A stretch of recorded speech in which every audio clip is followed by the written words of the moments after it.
Hi, are you an indie author? Do you really want to be able to compete with the big brand names in the author industry? Well, to do that, one of the things you've got to get right is your typesetting. So today I have got Ronel Niemand with me. She is a professional typesetter. She also collaborates with a couple of other professionals to offer different kinds of services. But today we're specifically going to be speaking about typesetting. So thank you everyone for joining us, and thank you Ronel for joining us. Ronel, tell us a little bit about yourself. Where are you based? Something a little bit about your history, and then we'll shoot straight into the questions. Well, thank you, Kim, for having me and having this nice chat. Like I said, I'm Ronel Niemand. I'm currently based in Hermanus in the Western Cape. I'm predominantly from Johannesburg.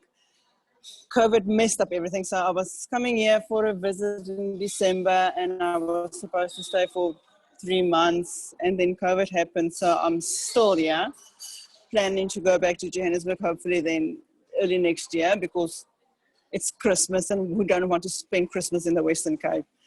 I've been doing typesetting for about 3-4 years now.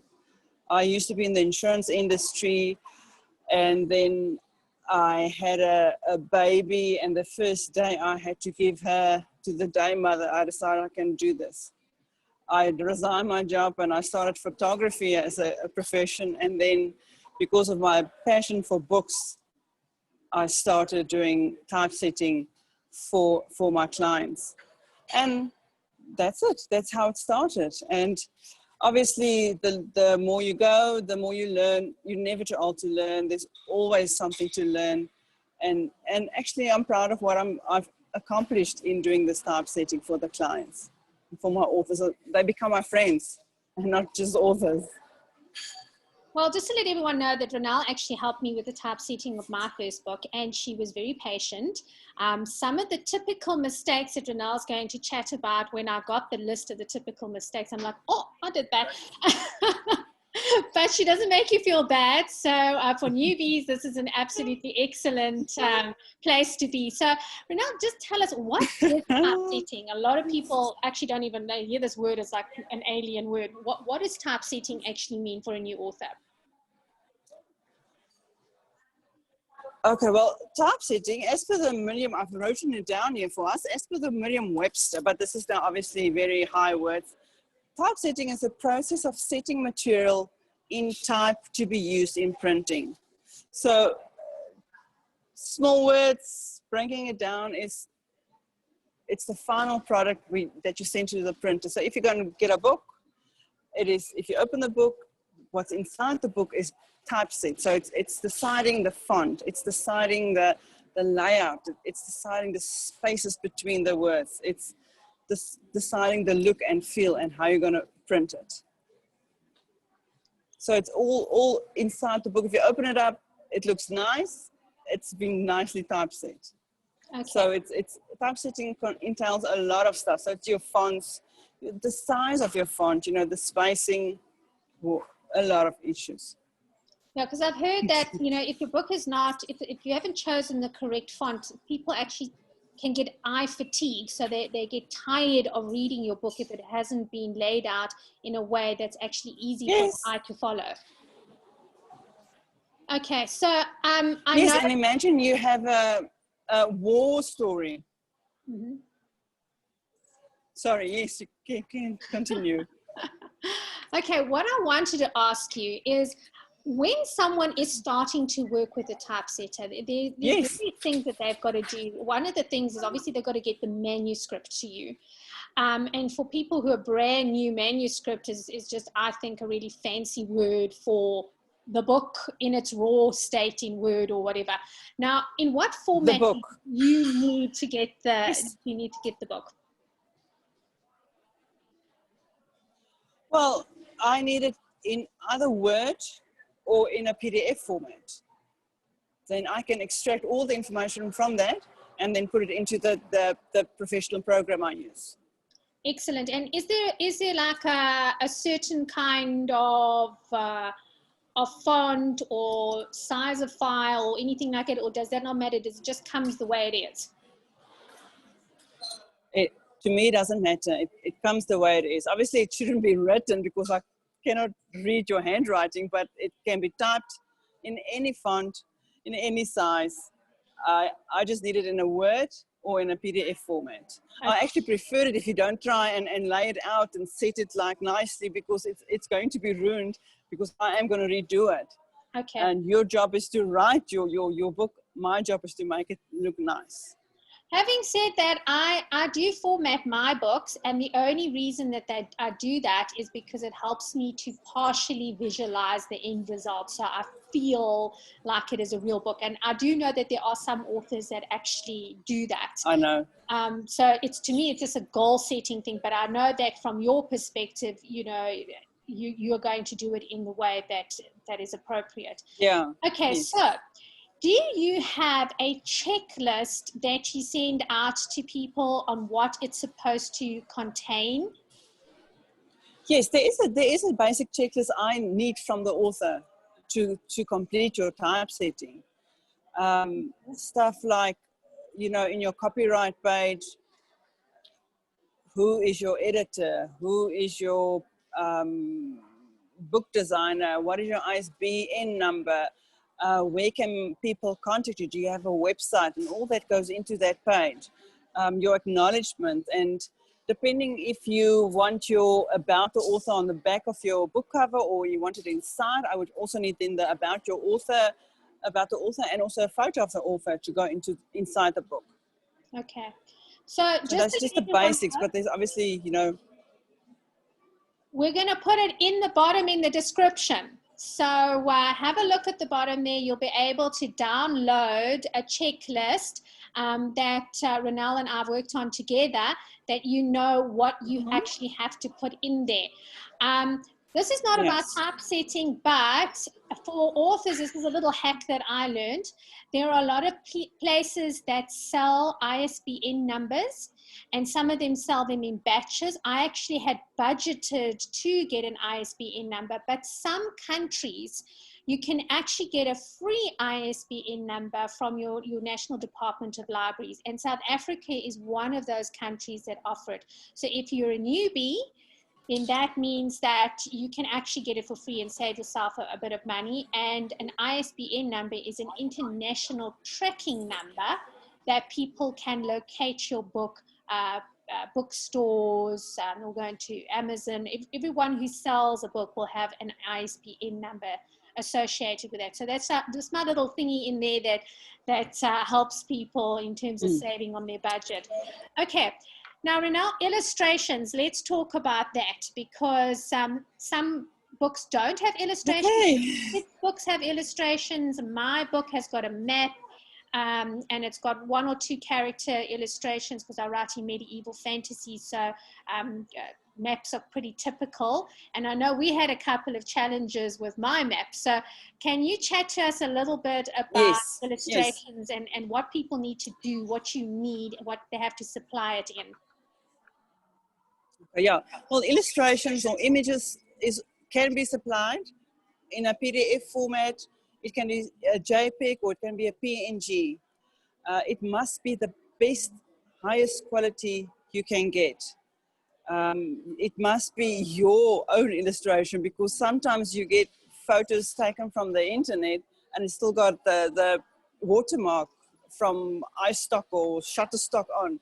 So it can cause you so much trouble if you steal a photo from the internet. It must be and you have to have permission to use that illustration or photo or graph or whatever you use. And as best, highest quality, we call it 300 dpi. So there's a 300 dots per inch. And if you speak to a photographer, he will know exactly what you mean by that. So the highest quality you can get. And also consistency. If you want, your book should be layout and typeset consistent. So if you use a landscape image on this page and you want to use a portrait image on that page, and this one is black and white and that one is full of color and this one is like a gray, what do you call it, a sepia. It just makes your book not professional. It makes it an amateur book. So as consistent as possible, as best quality as possible. Yeah, the quality is actually very important, because I think that's what a lot of indie authors have to have a challenge with. So for those people who don't know what an indie author is, that's someone who's basically self-publishing. And if you think about it this way, if you're spending money on something, if you're going to go buy yourself a pair of shoes, or you're going to buy yourself a refrigerator, or that kind of thing, and that's money going out of your pocket. Yeah. So you want to have a good quality product. And how, when someone has to spend their money on a book, they're looking for clues to show that you are professional, that you know what you're doing. Because if you don't look like you know what you're doing, then they're going to spend their money elsewhere. And typesetting is one of those things that is going to help the quality of your book look better.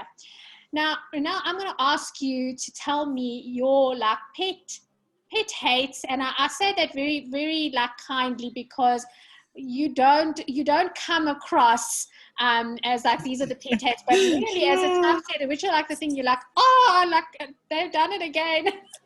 Tell us what those mistakes are. You know what? I get a manuscript from the author, and then 3 days later, say, oh, I've actually added 10 paragraphs here and 20 sentences there, and oh, I thought about it, and I actually want to have a photo there. So please, if I get your manuscript, please, it needs to be complete. We have a saying inside, it's time that you put the pen down. So put your pen down. That's it. You know, nothing else can go in there. Leave it for your next novel. Leave it for the follow-up. But if I get this incomplete and then I want to add this, it's because you've already done the typesetting. Typesetting is not just put it in. It's a layout. It's a format. You have to decide and you have to design something. And now this extra stuff that you have to redo it. Mm-hmm. Another thing is then they decide, okay, the authors decide, okay, I want to typeset, and you send it to them. Then I think, oh, there's too many mistakes. Oh, now I actually want to edit it. So then they send it off to the editor, and it comes back and you have to redo it. Mm-hmm. So incomplete manuscripts is a no-no. Unedited manuscripts is a no-no. It needs to be as if you want to go and print it tomorrow. That's how I want it. And then also allowing enough time for the typesetting, because I promise you, if you send it back to the author, there's always stuff that needs to change because it's incomplete. But you already have 10 orders, and you promise your readers you're going to have it to them by Monday, and it's Friday today. I mean, have to allow enough time for the typesetting, and then obviously for the printing afterwards. And that's another story. Like I said, also trying to do the typesetting yourself. So you do the layout yourself. It's not really a mistake, because if I receive something like that, I know at least what you think and what you want, and then I can work according to that. But, you know, don't spend time doing the layout of your manuscript. Write your manuscript. You know, use your words to write, and then we will use, the typesetters will use it to do the layout of the book. And then images. We've discussed images just now, and images is so important. If you want to use images, really, it's important to use the correct images. So like I said, if it's a portrait image, use all your images as portrait images. Or if you have a landscape image, use all your images as landscape images, because now you have to, and the author sent me a landscape image, and I have to put it into a portrait mode. And it's like, most of the photo is cut off. Why? Because it doesn't fit in there, because it's a landscape. So it's stuff like that that they need to take into consideration when they decide what they want to put in your book. It looks amateurish if someone looks at it and they see it's pixelated photos. Or we had a author that sent us high stock photos, and it's got the watermarks on. You cannot use that. It looks bad in the first place, and it's not your photo to use. Obviously, you just took it from Google, but you cannot use it because you haven't bought it. So images is also very important. Make sure you've got the the best images to send to the typesetter to do your book, because it's, in the end, it's for you. It's not for anyone else. If someone opens your book, they're going to see it looks professional or not. And there's a big interpretation. You know what I find is that sometimes people claim to be professional at something, but they actually don't know what they're doing. So all of my illustrations are hand drawn. And because I come from a marketing background, I actually understand what a high resolution image looks like, and what that means. Because something that looks great on the screen isn't going to look great on printing just because it looks great on a screen. It's not, no. You get that mixed up. And once I've gone and I've had my images scanned, I will say to someone, I want a high resolution image. And then the one person produces like a one meg file, and another person gives me like a 25 kilobyte file. Hey. And you know, you are supposed to know what you're talking about. So exactly. I would also say my recommendation to authors, which is what I did when I worked with you, is that once you typeset the book, before I actually went to a printer and did my advanced readers copies, I went to the local print shop and I said, print out this book for me, even if you spiral bound it. And by actually going through the book myself in the format that you had provided, I could pick out if there were some mistakes. Yes. So it's great. Yeah, then you can see that. So definitely that helps to be able to rectify some of those things. Okay, so Ronel, I want to thank you very much for participating today. If people want to get hold of you in order to make use of your typesetting services, how would they go about that? Well, they can email me, or they can WhatsApp me. I'm not a chatter, so I prefer WhatsApp, but they can give me a call as well. My email address is Ronel Labu, so it's RONELLABU@gmail.com.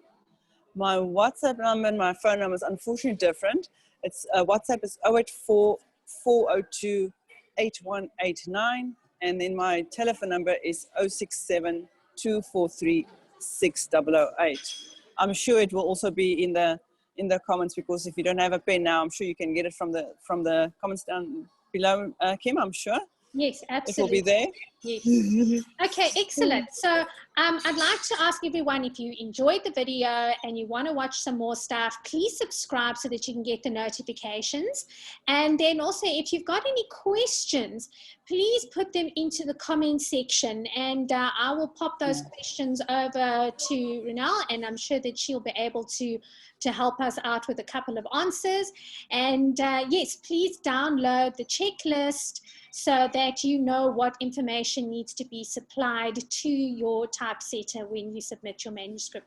Ronel, thanks so much for being here. I really appreciate your time and your insights. Oh, it's only a pleasure, and I'll answer any questions anytime. So everyone is welcome to give me a contact. I'll gladly assist. It was a pleasure talking to you. Bye for now. Bye-bye.